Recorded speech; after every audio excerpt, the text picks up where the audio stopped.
Words come from the heart, they will enter the heart. Last year, I spent 145 days walking across the land I call home. I started at the edge of the sea and walked through heat, dust and rain until I reached the soft snow of my beloved Kashmir. I wanted to know precisely what it was that I loved. Was it this land? Was it a people? Was it a set of ideas? Almost immediately after I began walking, my knee started to pain.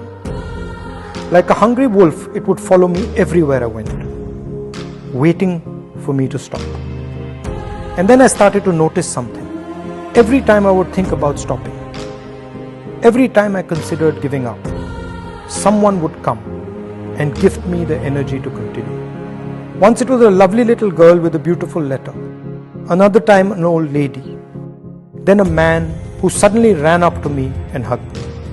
It was as if a silent energy kept helping me. There was always a din in the space where we walked, with loud slogans, clicking cameras, and people pushing and shoving. Then one day, I felt a silence I had never felt before. I could hear nothing but the voice of the person holding my hand and talking to me. He was a farmer and he spoke about his crop. He was crying as he showed me the strands of rotten cotton. There was nothing I could say, so I stopped walking and hugged him. It happened with children, with mothers, with students.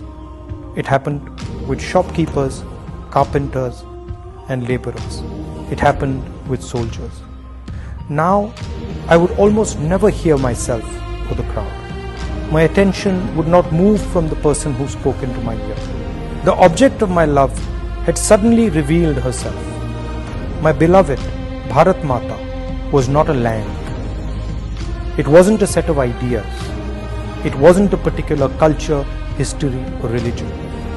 It was the voice of every single Indian, no matter how weak or strong. India was the happiness, the fear, and the pain hidden deep inside all the voices. To hear India, my own voice, my desires, my ambitions had to fall silent. India would speak to one of her own, but only if one was humble and completely silent. How simple it had turned out to be. I had been looking in the river for that which could only be found in the sea.